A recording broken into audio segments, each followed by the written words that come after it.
وزیر اعظم شہباز شریف کی ازبکستان میں روس کے صدر ولادیمیر پوٹن، ایرانی صدر ابراہیم رئیسی سمیت تاجکستان اور ازبکستان کے صدور سے ملاقات۔ روسی سرکاری خبر رساں ایجنسی RIK کے مطابق روس کے صدر ولادیمیر پوٹن نے کہا ہے کہ پاکستان کو پائپ لائن گیس سپلائی ممکن ہے۔ وزیر اعظم نے ازبکستان کے صدر شوکت مرزایوف سے بھی ملاقات کی۔ ملاقاتوں میں خطے کی صورتحال اور باہمی دلچسپی کی صورتحال پر بات چیت کی گئی۔ چیئرمین تحریک انصاف نے ملکی معیشت سے متعلق خطرے کی گھنٹی بجا دی۔ عمران خان کہتے ہیں، قوم کو آگاہ کرنا چاہتا ہوں، معیشت تیزی سے نیچے جا رہی ہے۔ مجھے خوف ہے کہ حکومت کے پاس معیشت کو گرنے سے روکنے کا کوئی طریقہ نہیں۔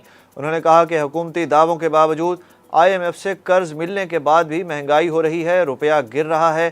اس کا حل صرف سیاسی استحکام اور نئے الیکشن۔ عمران خان اگر لاڈلا نہ رہے تو اس سے نمٹنا 3 دن کا کام ہے۔ مریم نواز کی چیئرمین PTI پر ایک بار پھر تنقید۔ عمران خان کی جانب سے فوری الیکشن کرانے سے متعلق سوال پر نائب صدر مسلم لیگ نون کا کہنا تھا کہ اگر الیکشن کی تاریخ چاہیے تو پنجاب اور خیبر پختونخوا اسمبلی توڑ دیں۔ انہوں نے کہا کہ فتنہ خان نے نیا تنازع کھڑا کر دیا ہے۔ جب وہ حکومت میں تھے تو ایک پیج پر تھے، جب حکومت سے نکلے تو میر جعفر اور میر صادق کہا۔ مریم نواز نے کہا کہ حکومت سے درخواست کرتی ہوں بجلی کے بلوں میں اضافہ واپس لیا جائے۔ مسلم لیگ نون کے نائب صدر مریم نواز اور کیپٹن ریٹائرڈ صفدر کی سزا کے خلاف اپیلوں میں عدالت نے نیب کو دلائل کے لیے 1 ہفتے کی مہلت دے دی۔ اسلام آباد ہائی کورٹ میں مریم نواز اور کیپٹن ریٹائرڈ صفدر کی ایونٹ فیلڈ ریفرنس میں سزا کے خلاف اپیلوں پر سماعت ہوئی۔ کیس کی سماعت جسٹس عامر فاروق اور جسٹس محسن اختر کیانی پر مشتمل 2 رکنی بینچ نے کی۔ عدالت نے کیس کی سماعت آئندہ جمعرات تک ملتوی کر دی۔ اسلام آباد ہائی کورٹ میں عمران خان کے خلاف خاتون جج کو دھمکی دینے کے مقدمے کی سماعت۔ اسلام آباد ہائی کورٹ نے کہا ہے کہ عمران خان کی تقریر نامناسب ضرور، مگر دہشت گردی کی دفعہ کیسے لگ گئی؟ یہ بہت سیریس نوعیت کا الزام ہے، کوئی معمولی الزام نہیں۔ چیف جسٹس اسلام آباد ہائی کورٹ جسٹس اطہر من اللہ اور جسٹس سمن رفت امتیاز نے کیس کی سماعت کی۔ عدالت نے عمران خان کے خلاف دہشت گردی کی دفعہ لگنے یا نہ لگنے سے متعلق JIT سے پیر تک رپورٹ طلب کر لی۔ عدالت نے عمران خان کی مقدمہ اخراج درخواست پر سماعت 19 ستمبر تک ملتوی کر دی۔ بغاوت کے مقدمے میں شہباز گل کو رہا کرنے کا حکم دے دیا گیا۔ اسلام آباد ہائی کورٹ نے بغاوت پر اکسانے کے کیس میں پاکستان تحریک انصاف کے رہنما شہباز گل کی درخواست ضمانت 5 لاکھ روپے کے مچلقوں کے عوض منظور کر لی۔ چیف جسٹس اطہر من اللہ نے کیس کی سماعت کرتے ہوئے کہا کہ جب تک ٹھوس مواد نہ ہو کسی کو ضمانت سے محروم نہیں کرنا چاہیے۔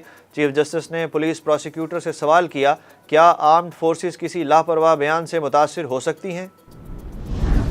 PTI نے استعفے منظور نہ ہونے کا فیصلہ سپریم کورٹ میں چیلنج کر دیا۔ درخواست میں کہا گیا کہ عوام سے تازہ مینڈیٹ لینے کے لیے مستعفی ہونے کا فیصلہ کیا۔ اسلام آباد ہائی کورٹ کا فیصلہ حقائق کے منافی ہے۔ اسپیکر راجہ پرویز اشرف کی مرحلہ وار استعفوں کی منظوری طے کردہ اصولوں کی خلاف ورزی ہے۔ عدالت عالیہ کا 6 ستمبر کا حکم کالعدم قرار دیا جائے۔ منچھر جھیل کی سطح نیچے آنے لگی مگر سیلابی ریلا اربوں روپے کا انفراسٹرکچر تباہ کر گیا۔ سندھ کا ضلع دادو سب سے زیادہ تباہ ہوا، ہر تحصیل ڈوب گئی، مکانات، فصلیں اور مویشی سب ہی پانی میں بہہ گئے۔ وزیر اعلیٰ سندھ مراد علی شاہ نے ٹھٹھہ کا دورہ کیا، جہاں انہوں نے پیر پٹھو میں سیلاب متاثرین سے ملاقات کی اور مسائل سنے۔ دوسری جانب PDMA کی رپورٹ کے مطابق گزشتہ 24 گھنٹوں میں سیلاب کے نتیجے میں ہونے والے حادثات میں مزید 13 اموات رپورٹ ہوئیں۔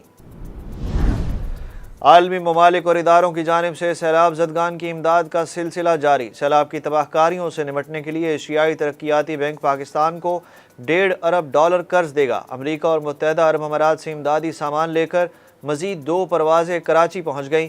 پاکستان میں سیلاب متاثرین کے لیے کینیڈا نے امدادی رقم بڑھا کر $2.50 کر دی۔ عالمی ٹیکنالوجی ادارہ میٹا نے بھی $125 ملین عطیہ کرنے کا اعلان کر دیا۔ کئی روز سے جاری ڈالر کی اونچی اڑان نہ رک سکی۔ انٹر بینک میں ڈالر $1.56 مہنگا ہو کر $235.88 پر بند ہوا۔ اوپن کرنسی مارکیٹ میں دن کے اختتام پر ڈالر کی قیمت فروخت $2 بڑھ کر $242 پر پہنچ گئی۔ دوسری جانب اسٹاک مارکیٹ میں کاروبار کا منفی زون میں اختتام۔ اسٹاک مارکیٹ 42,000 پوائنٹس کی حد عبور کر کے برقرار نہ رکھ سکی۔ 100 انڈیکس 254 پوائنٹس گر کر 41,757 پوائنٹس پر آ گیا۔ پیٹرولیم مصنوعات کی قیمتوں میں کمی ہوگی یا اضافہ، فیصلہ آج ہوگا۔ ترجمان اوگرا کا کہنا ہے کہ ڈیزل مہنگا اور پیٹرول سستا ہونے کی خبریں بے بنیاد ہیں۔ پیٹرولیم مصنوعات کی قیمتوں کے تعین کا فیصلہ آج رات ہوگا۔ غلط معلومات سے پیٹرولیم مصنوعات کی سپلائی میں خلل پیدا ہو سکتا ہے۔ اور انتظار کی گھڑیاں ختم ہو گئیں، انگلش ٹیم 17 برس بعد پاکستان پہنچ گئی۔ پاکستان کرکٹ بورڈ کے اعلیٰ حکام نے انگلش ٹیم کا کراچی ایئرپورٹ پر استقبال کیا۔ انگلش کپتان جوز بٹلر کی پریس کانفرنس، کہا پاکستان آ کر خوشی محسوس کر رہے ہیں، بہت عرصے بعد یہاں آ کر اچھا لگا، کوشش کریں گے شائقین کو اچھا کھیل دیکھنے کو ملے۔ پاکستان اور انگلینڈ کے درمیان 7 ٹی20 میچوں پر مشتمل سیریز کا آغاز 20 ستمبر سے ہوگا۔ مہمان ٹیم آخری مرتبہ 2005 میں پاکستان کے دورے پر آئی تھی۔ ICC ٹی20 ورلڈ کپ کے لیے قومی اسکواڈ کا اعلان کر دیا گیا۔ قومی کرکٹ ٹیم کے چیف سلیکٹر محمد وسیم نے لاہور میں پریس کانفرنس میں ورلڈ کپ کے لیے قومی کرکٹ ٹیم کا اعلان کیا۔ قومی اسکواڈ میں کپتان بابر اعظم اور نائب کپتان شاداب خان سمیت محمد نواز، محمد رضوان، نسیم شاہ اور شاہین شاہ شامل ہیں۔